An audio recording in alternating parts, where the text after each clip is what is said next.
It's the excitement level of getting out of this and somewhere where there's sunshine.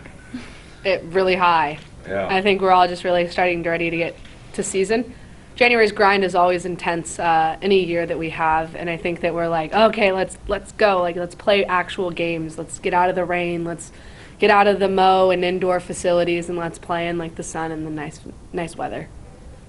Yeah, and the coaches are having us practice indoor. When we practice in the SPC, they have the heat turned up a little bit for us to get a little bit acclimated to it, because we haven't been in over 55-degree weather in probably since Christmas break. So I think we're all just really excited to get out there and see what we can do as a team and bring everything that we've been practicing like into a game. And so I think we're just gonna see what we're capable of next week. So we're all really excited. Your coach mentioned at this point last year, you guys were having open tryouts. How different has this offseason been? Now you have kind of a concrete group and getting ready to go. A lot less tears. Definitely a lot less stress, I would say. I would say we're all really excited to see the group that was original from the fall, and not be surprised with something again. Like, I felt like every week we had a new surprise, which is great. You love surprises, but like this year we like our not having surprises in a sense, and we like just being able to stay as our unit. yeah, and having the entire fall and this whole month to practice as a team, knowing that this is going to be the team we're going to go out and play with, I think that has a huge impact on us, like chemistry-wise. We know that everyone's in it to go, get up and go. Everyone's here for the whole season, so it's just a way different mindset. I assume you're hitting against the pitchers on the staff, so what can you say about how good they are compared to what, I mean, how are they compared to other Pac-12 pitchers, you think? Similar, if not better.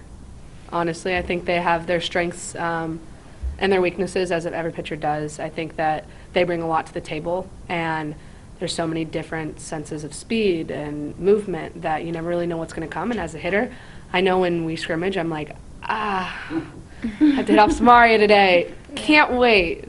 And they challenge us and they make us better. So I think it's going to be. Yeah. Oh, sorry. Go ahead. I think it's going to be really hard to game plan off of us with our 4 pitchers. They're all very different, and I don't think teams in the Pac-12 are really expecting us to have the level of pitching we do. And we have 4 really great pitchers, and we're really excited to use all 4 and surprise people. Jasmine, for you, what was the biggest thing you took away from your freshman year? Biggest thing I took away. how to dance. Gosh, no. I don't know. I think the adversity that we had to get through last year really made me into a player where it's like, it's great to win and it's great to have success and do all that, but it's so much more than that. And like finding ways where like how to be positive and how to make the best of things like in the situation that you're in. I think that's something that last year really taught me. Like it's so much more, like it's bigger than the game. And I think that's something I'll just like carry through the rest of my life.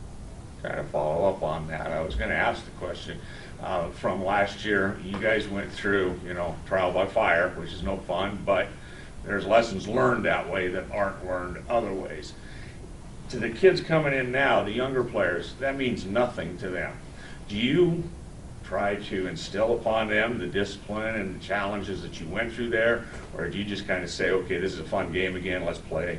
I think it's a little mix of both. I think that what we went through as like their freshman year, my sophomore year, I believe that's something that people don't know unless they go through it. You can't teach it to them unless they go through it. And so we instill the fact that, hey, we're mentally tough. Hey, we challenge each other and we get better and we do anything. If it's hard, let's make it harder. Like let's get to the next hard thing, because nothing's hard compared to what we've gone through. And we're going to put you on our backs and we're going to get through this grind together. But we also, that's part of our culture that was here before last year happened. And so I think it's maintaining and carrying on that culture and allowing them to, just have fun. We don't bring up last year very much, but we bring up the fact that we know how to fight, and we want them to know how to fight too. A couple weeks ago, Allee mentioned that, you weren't sure what other teams in the country, the Pac-12 knew of, Oregon softball in year 2 of Misty's, but ranked number 19, number 24 in some of these other polls. I mean, does it still feel like you guys at least have a little bit of national respect there, knowing that, this is kind of things returning maybe to what people expect Oregon softball to be? Yeah, I definitely think that people are looking at us like, oh, well, Oregon for years has been great. Like they only had 1 year where a little bit of a struggle, but I think everyone knows what Coach Lombardi's capable of bringing a good group of women together and building a great team. So I think that seeing like all the media about all of our new transfers, all of our new freshmen, I think people don't take us lightly, but kind of do at the same time. So I think we'll surprise many people still. Yeah. Jay, I know you said your position at this point is utility, but you're 8 days away. So where are you lining up on day one, you think? Is it right field at this point? No, I think it's first base now. Yeah. I don't really know.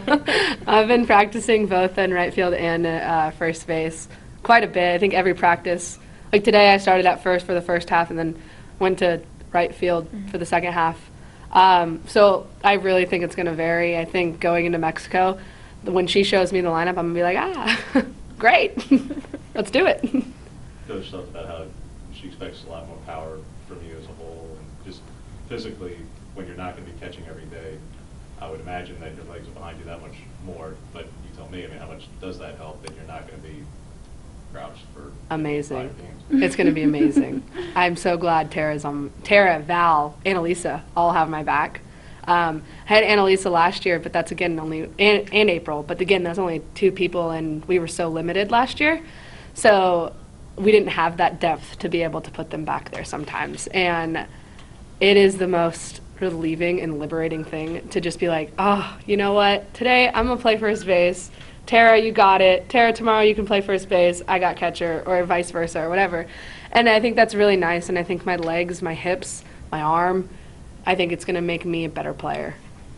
Remind me, you played through at least one rather significant injury. Right? I had a broken finger, yeah. Yeah. I broke my finger on my throwing hand. Right. Right. So how difficult as a catcher was that to deal with for as long as you were? I only dealt with it for ASU series. So I dealt with it at the end of Utah series, and then the beginning of ASU, they caught me for 1 game at ASU. And we had this like little contraption that kept my hand like this so that I could grip a ball. I mean, it's one of those things where it's like, you mentally have to go through it. It's a broken finger. It's not, I don't have a broken arm. I'm not hanging by a limb. If I could do it, I would have. If I couldn't do it, I would have told them I couldn't. And it was at the point where we had 3 games left in our season. Why sit out now? So. Speaking of Tara, I mean, she had to go through it with you guys last year, but had to sit on the side because transfer rules. But how excited is she, and just what have you seen out of her that she's finally getting back on the field this year? Tara's going to make a huge impact. I'm so excited for her to actually be on the field with us instead of just being in the dugout, because she's amazing. She's a great player, great athlete. I'm so excited to see what amazing things that she's going to do this year. Yeah, she's awesome. She's great. She's great. Thanks, guys. Yep. Thank Thank you. you. Thank you.